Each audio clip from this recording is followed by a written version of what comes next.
साबिक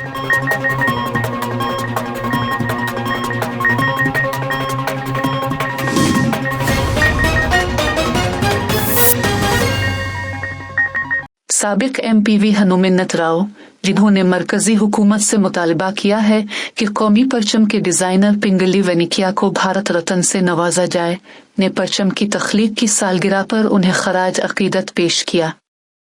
इस मौके पर उन्होंने अंबरपेट में अपनी रहायशगाह पर कौमी परचम लहराया और पिंगली वेनिकिया की तस्वीर पर फूल चढ़ाए।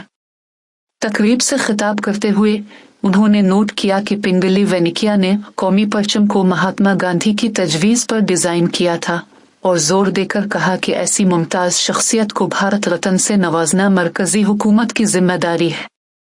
उन्होंने मजीद मशवरा दिया कि तेलंगाना के चीफ मिनिस्टर रेवंत रेड्डी और आंध्र प्रदेश के चीफ मिनिस्टर चंद्रा बाबू नायडू को इस मामले पर मरकजी हुकूमत को खत लिखना चाहिए।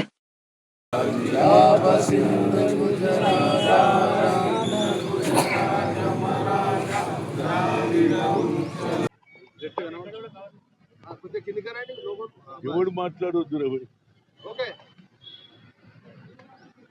ఈరోజు జాతీయ జెండా ఆవిష్కరణకి ఒక కారణం ఉన్నది.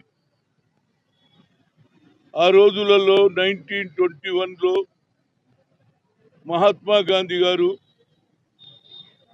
ఏదైతే మార్చ్ 31 అండ్ 1 2 రోజులు విజయవాడలో ఏఐసిసి సమావేశం జరిగింది.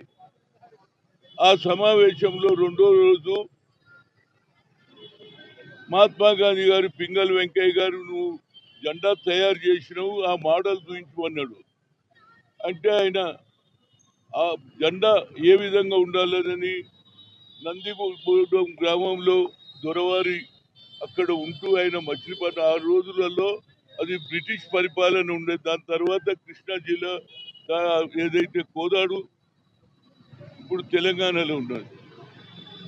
ఒకటి ఆరెంజ్ ఒకటి గ్రీన్ ఉండే జెండా మీద కలర్. అప్పుడు మహాత్మా గాంధీ అన్నాడు వైట్ కూడా ఉండాలి, తయారు చేసి రమ్మన్నాడు.